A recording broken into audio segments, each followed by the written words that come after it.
Welcome back to the Southbound Show, everybody. I'm your host, as always, the Big G, Grayson Kepley, and we got a very special guest for you, as always. A good buddy of mine out of the great state of Oklahoma, and he's one of the best vocalists out there today. Allow me to present Thomas Sheffield. What's up, buddy? What's up, man? How are you? Awesome, man. I appreciate you coming on Yes, the show, sir. man. Hey, thank you for having me. I'm glad to be here. Yes, sir. I appreciate your time. So, you from Oklahoma. So, tell me about growing up in Oklahoma. Grew up. I was born and raised in Oklahoma. Got into the music at a very, very early age, and things just kind of took off from there. I didn't really sing growing up in my younger ages, but saw my cousin sing at her family reunion one time, and I was like, hey, I can do that. So from about 7 years old on, music has been 99.9% of my life. Awesome. And you, known for your vocals, obviously. You got one of the best voices out there today. I've been a fan of you long before we ever got in touch. Right. I had some people in my comments say, you ought to go listen to this guy. You ought to go listen to this guy. So I knew who you were before you ever reached out to me. And you just got a heck of a voice, man. Man, I appreciate it. All those people, they've been real nice to me, and all the fans out there, and I appreciate them, and I'm just glad to be able to sing. I thank God for it every day, man. That's awesome, buddy. So tell me about growing up in Oklahoma. What all did you do? Oh man, I did everything that you can imagine. I hauled hay for a while, and mainly just ran around with my parents.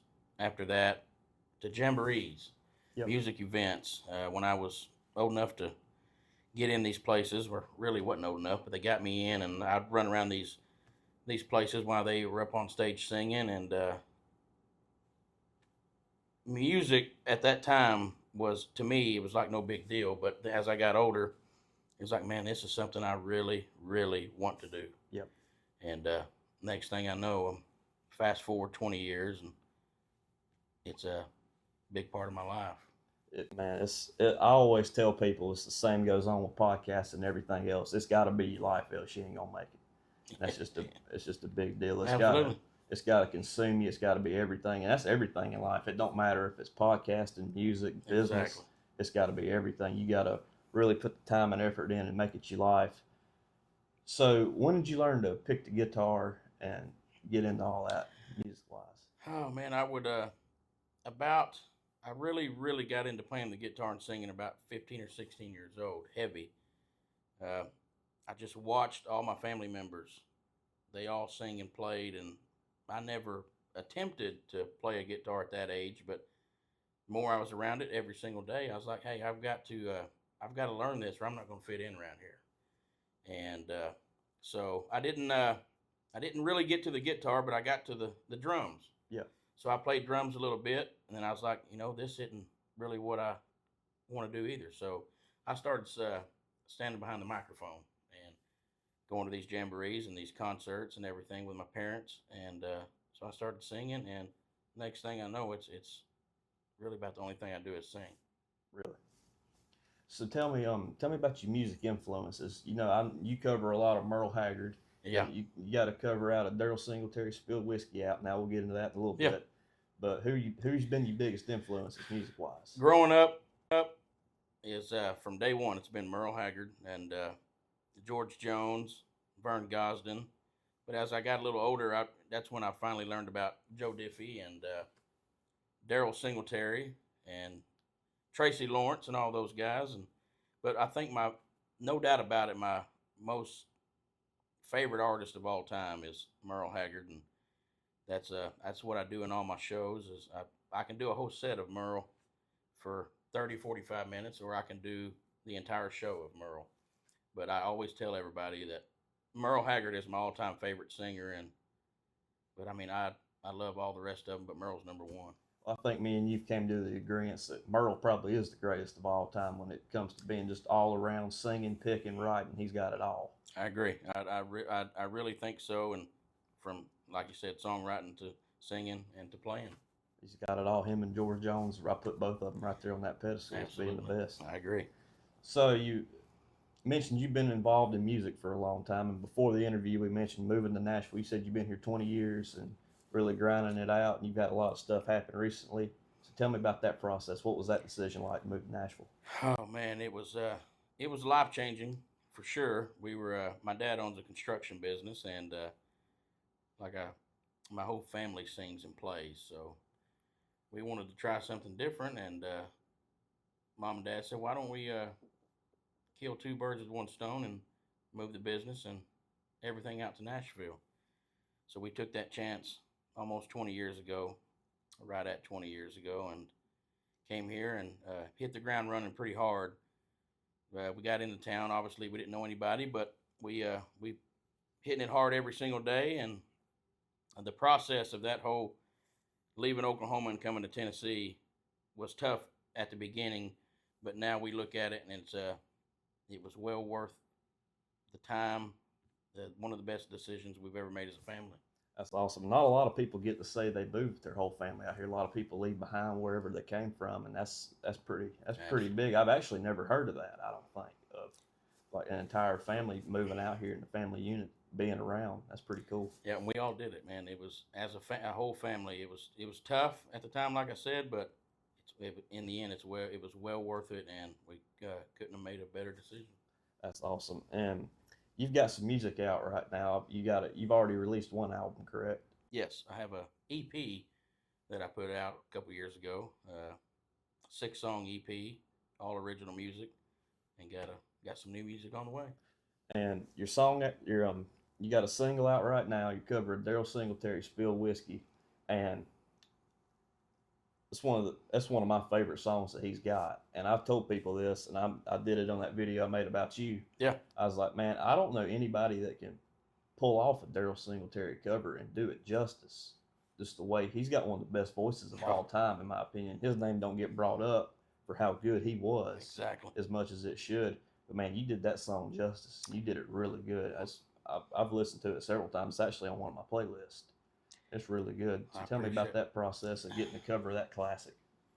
Man, it was Daryl Singletary recorded that "Still a Little Country Left" album in 2015, I believe. I'm not sure on that, but I think it was around that time. And I think a year later he passed away. And so that song "Spilled Whiskey" was on that album, and I got all the rights to it, and asked the family if we could take it in the studio and put my version to it, that I wanted to pay tribute to him and pay respect to him and try to keep his music alive and well, because as you said, it's not talked about enough. Yeah. It's not played enough. But I picked "Spilled Whiskey" off that album, and so we took it into the studio and put our version to it, and it's doing really, really good right now, considering, being an independent artist. But it's taken off, and it took off back then, and it's still out there flowing through the airwaves pretty good. But I couldn't have picked a better cover to do, but at the same time, pay tribute to one of the best artists out there. Absolutely. And you mentioned you got a new album coming out soon, some new music. Is that correct? Yes, I have a brand new album coming. It'll be done here really, really soon, and we have a lot of original music on there, and I'm also paying tribute to 3 of my favorite artists on that album: Daryl Singletary, Keith Whitley, and Joe Diffie. That's awesome. Can you disclose which songs you're recording that they got? Or? Yeah, I can. The Joe Diffie cover is "Ships That Don't Come In." Oh, nice. And the Daryl Singletary, obviously, is "Spilled Whiskey." It's going on the album. And the Keith Whitley song is "I'm Gonna Hurt Her on the Radio." Oh, man, that is going to be good. Man. I believe David Allan Coe did the original, and then and Keith did it after. Man, that's pretty cool. That song's gotten a lot of play too recently, thanks to the internet and stuff. That's yes, really sir. Cool. That's a good one, man. So I'm happy about that. We'll be wrapping up this album here pretty soon and getting it out there. And it's been a long time coming, but we're excited to get it out there to everybody.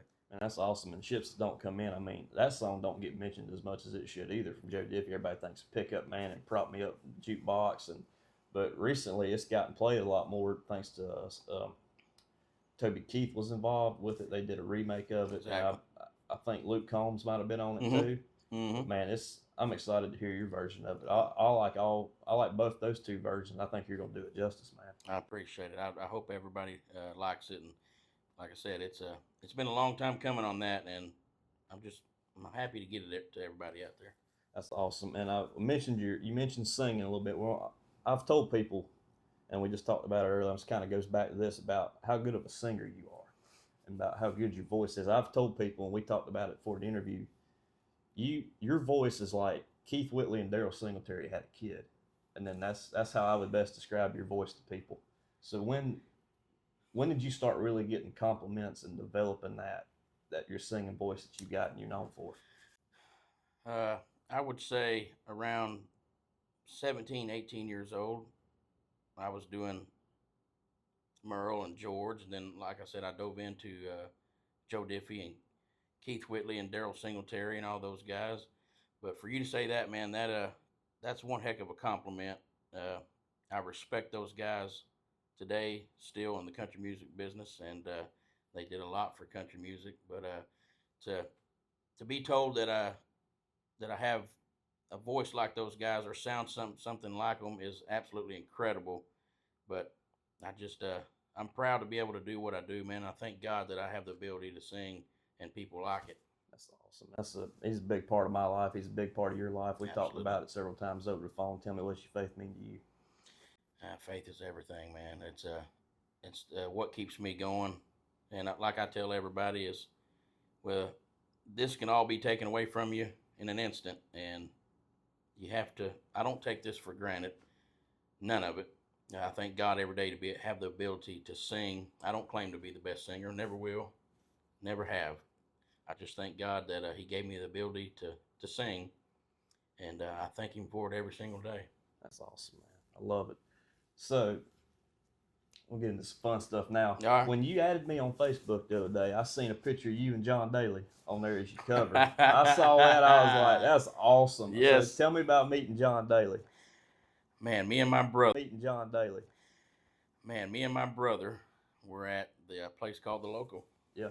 And a well-known club here in Nashville. And our buddy Justin Andrews was playing, and he asked me if I'd get up and sing. So I said, yeah, absolutely, I'll get up and sing. And I can't recall the song I did. I want to say it was Miami, Miami. Yeah. And so I sang that song, and I didn't think anything of it. So I step off stage, and John Daly comes up to me and just bear hugs me and pats me on the back. He says, hey, son, he said, you did a dang good job. He said, I want to hear more. And I was like, wow. He said, come over here and take a picture with me. So that's how that story came about, and that's how I got that picture with him, and that was one cool night right there. I bet it was. He's one of my heroes. He's funny too, man. That's so cool you got a chance to sit down with him. He's a cool guy and very, very funny, but, you know, when you meet those celebrities like that, you think some people say, oh, they don't want to talk, but that man gave me a great big hug and was very respectful. That's awesome.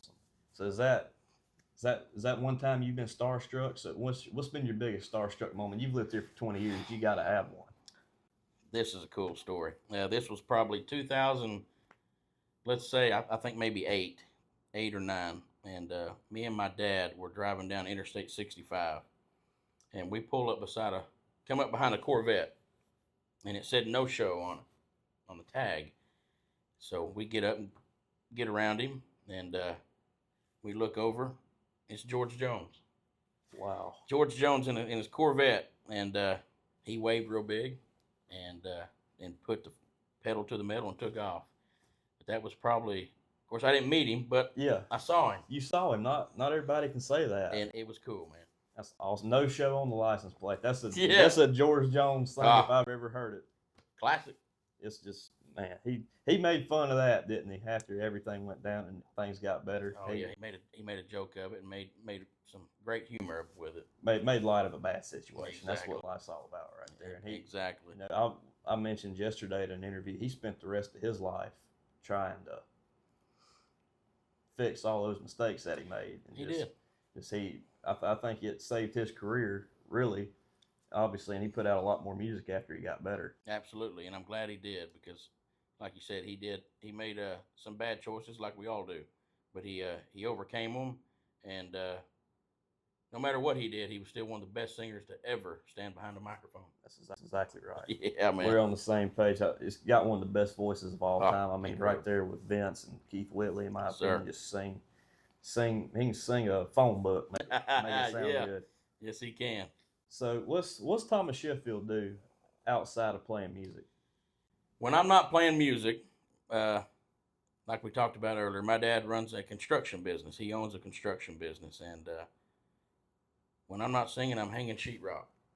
And when I'm not hanging sheetrock, I'm singing and performing.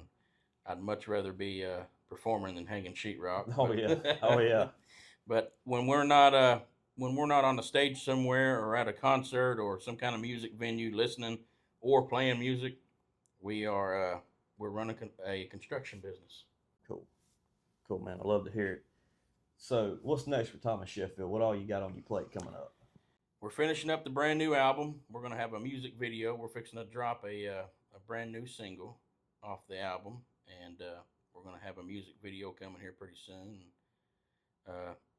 And then we are looking to hit the road to start a tour, hopefully in the fall or sometime next summer. You know where all you're gonna be playing at yet, or? Don't know the dates yet or states, but we're looking. Obviously, always go back to my home state of Oklahoma and play, and then we go up to Nebraska, Missouri, Arkansas, and then make our way back to Tennessee. That's awesome. Yeah, man. It's we're excited about it. I bet you are. Man, I appreciate your time, buddy. Thank you so much for being here. And just, man, so cool to get a chance to sit down with you finally, man. Absolutely. I told you I've been a big fan of yours for a long time. I wish you nothing but the best, Hoss. I appreciate you. Yes, God sir. bless you, man. Thank you so much, buddy. Yeah. Hey, thank y'all so much as always. It was so cool to get a chance to sit down with Thomas. I appreciate all of you. Over and out.